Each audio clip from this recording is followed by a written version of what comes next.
Hello students, कैसे हैं आप सब लोग। आज आपका विज्ञान की दूसरे पार्ट की दूसरी ऑनलाइन क्लास है। पहला पार्ट अपन पढ़ चुके हैं, मुझे उम्मीद है आपको अच्छे से समझ में आया होगा। और जहाँ पे अपन ने पहले पार्ट में छोड़ा था वहाँ से आगे अपन पढ़ेंगे। भोजन के घटक अपन ने पढ़ा, अपने चैप्टर का नाम यही है, भोजन के घटक, पार्ट्स ऑफ। और इसमें अलग अलग तरह के हिस्से होते हैं, जो जैसे कार्बोहाइड्रेट, प्रोटीन, वसा और भोजन के घटक, हाँ यही पढ़ रहे थे अपन, ठीक है।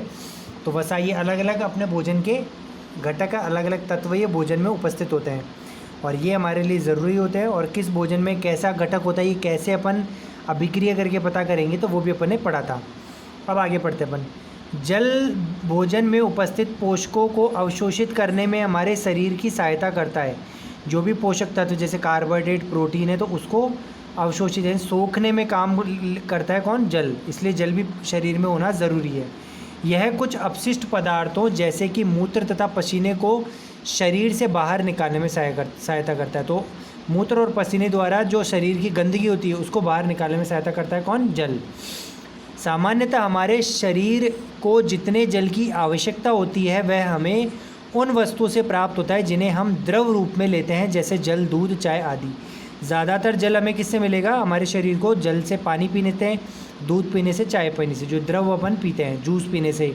इसके अतिरिक्त जो भी भोजन पकाते हैं उसमें भी पानी का प्रयोग किया जाता है। आइए देखें क्या कोई अन्य स्रोत हमारे शरीर को जल प्रदान करता है। तो अपन जो भोजन खाते हैं उसमें भी अपन क्या करते हैं, पानी डालते हैं पकाते टाइम, तो उससे भी हमारे शरीर को क्या मिलता है, जल मिलता है, लेकिन वो कम मात्रा में मिलता है।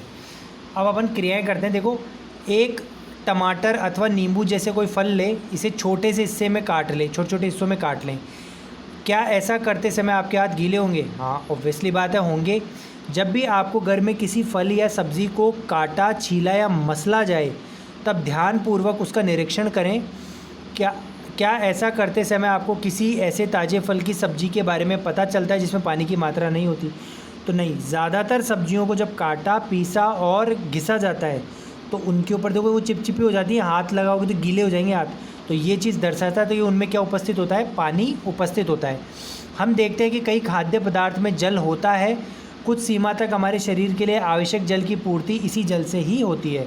तो हमारे शरीर को जो जल मिलता है उसमें एक ये हिस्सा भी है कि भोजन में के जो खाद्य पदार्थों में जो जल है वो हमारे शरीर को मिलता है, तो उससे भी शरीर के जल की आपूर्ति होती है। इसके अतिरिक्त कोई खाद्य पदार्थों को पकाते समय हम जल डालते हैं।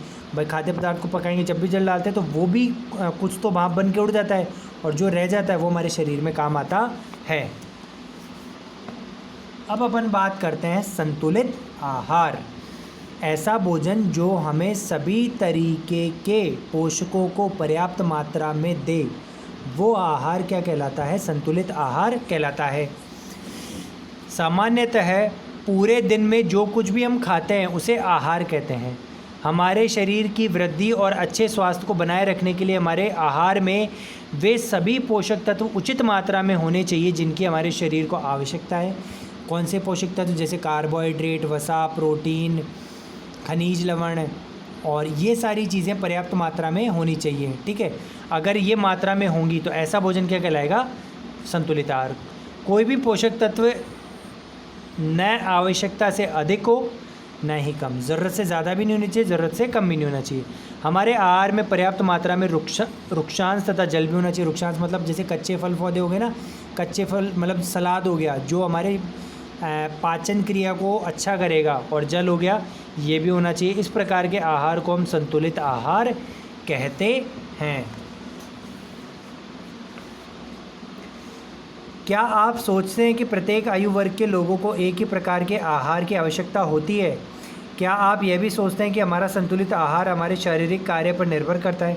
तो देखो, अलग अलग व्यक्ति, अलग अलग उम्र के हिसाब से आहार की अलग अलग ज़रूरत होती है, क्योंकि हमारे शरीर की जो ज़रूरतें होती है वो अलग होती है। बूढ़े शरीर की ज़रूरत अलग है, जबकि एक बच्चे के शरीर की ज़रूरतें अलग होती हैं। और हमारे शारीरिक जो हमारा आहार है हमारे शारीरिक कार्य पर निर्भर नहीं करता। एक सप्ताह की अवधि में आप जो भी खाते हैं उसका एक चार्ट बनाइए, जांच कीजिए प्रतिदिन जो भोजन आप खाते हैं उसमें कौन कौन से पोषक तत्व हैं, ठीक है। तो फिर आपको पता चलेगा कि आप कौन कौन से पोषक तत्व कितनी मात्रा में ले रहे हैं। दालें, मूंगफली, सोयाबीन, अंकुरित बीज, मूंग व चना, किण्वित भोजन जैसे दक्षिण किण्वित मतलब जो जिनमें से जैसे मतलब इडली सांभर जो बनाते हैं ना वो किण्वित भोजन होता है, जिसमें से अपन वो सोडा डालते हैं और उसमें से बेक करके जो चीज़ें निकालते हैं वो।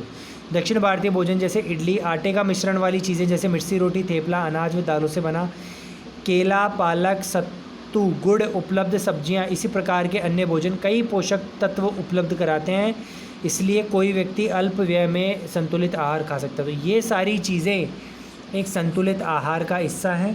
ये सारी चीज़ें महंगी भी नहीं है, हर व्यक्ति इन्हें खरीद सकता है, खा सकता है।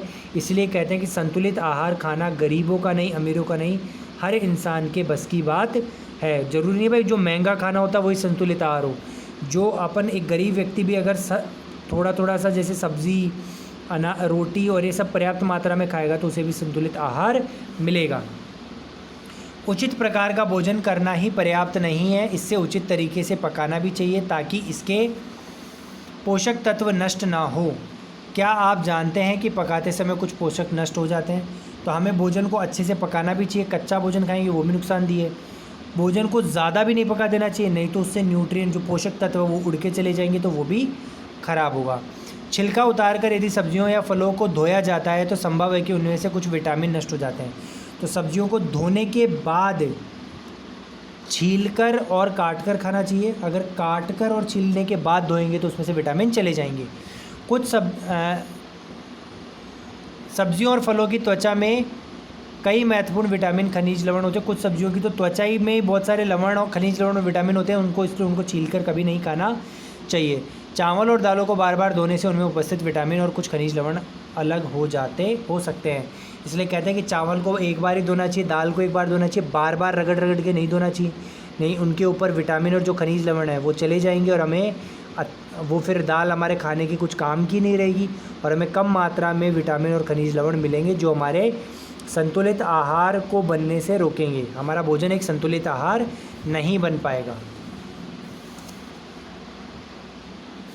हम सभी जानते हैं कि पकाने से भोजन का स्वाद बढ़ता है तथा इसे पचाने में आसानी होती है।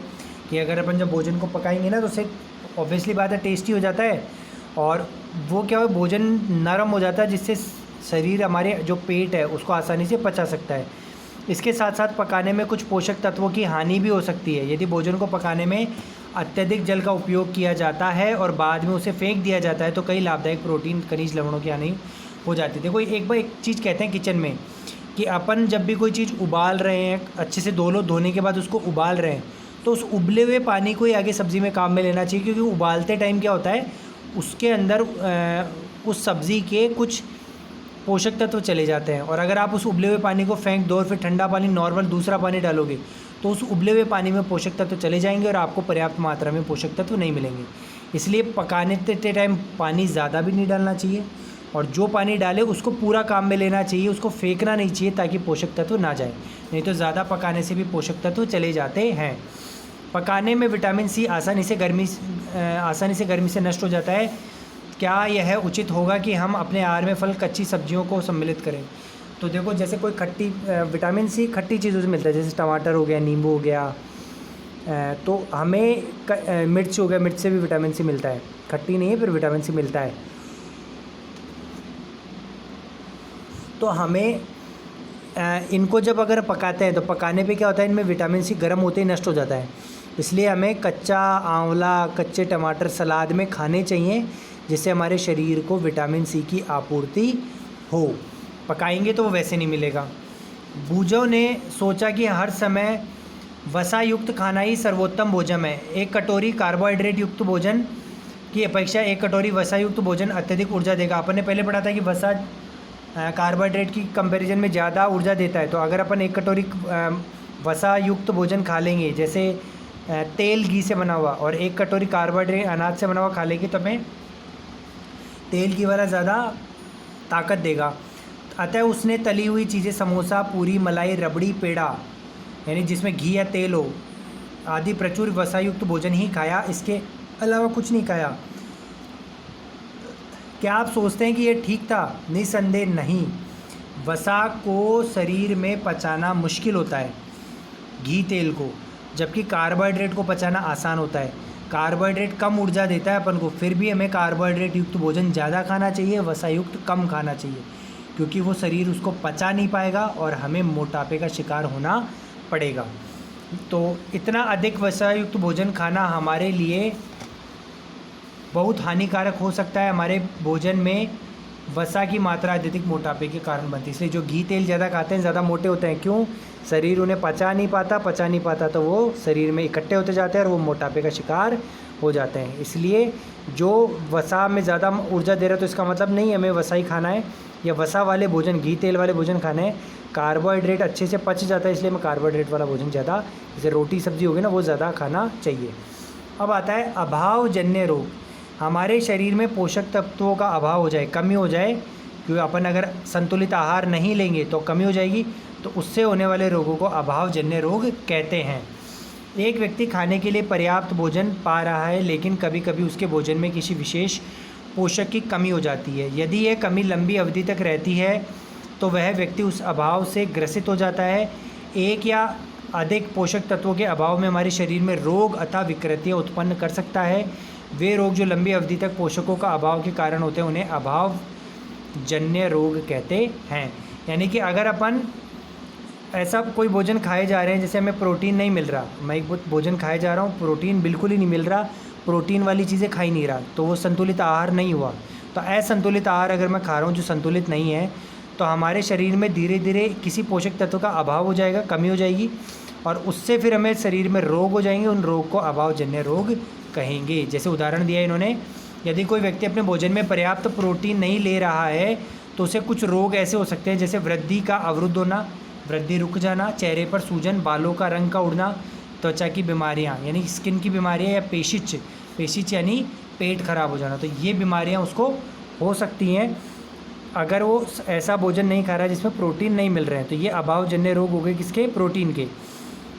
यदि प्रोटीन तथा कार्बोहाइड्रेट दोनों ही किसी व्यक्ति के आहार में लंबे समय तक अनुपस्थित रहें तो वृद्धि पूरी तरह रुक जाएगी, क्योंकि प्रोटीन और कार्बोहाइड्रेट शरीर की वृद्धि को बढ़ाते हैं, मतलब शरीर की वृद्धि के लिए ज़रूरी है। ऐसा व्यक्ति बहुत दुबला पतला हो जाएगा, वह इतना दुर्बल हो जाएगा कि चलने में भी असमर्थ होगा, इतना कमज़ोर हो जाएगा उससे चला भी नहीं जाएगा, क्योंकि शरीर में किसी तरह की ताकत बचेगी नहीं।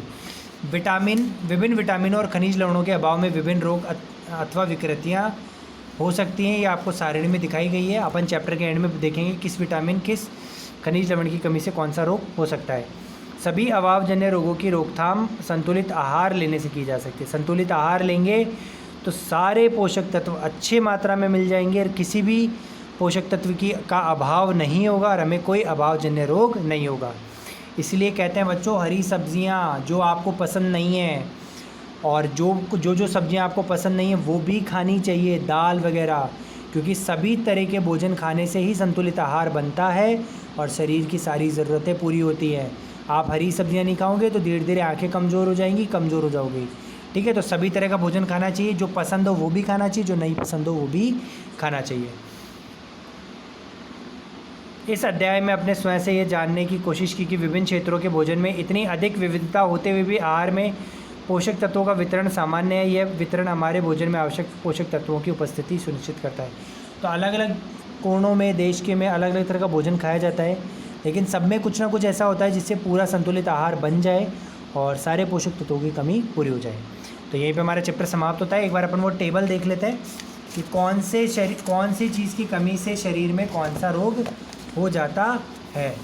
तो देखो, विटामिन ए की कमी से तीक्ष्णता, दृष्टिहीनता, आँखों की रोशनी चली जाएगी, कमज़ोर हो जाएगी अगर आपने ऐसा भोजन नहीं खाया जिसमें विटामिन ए हो।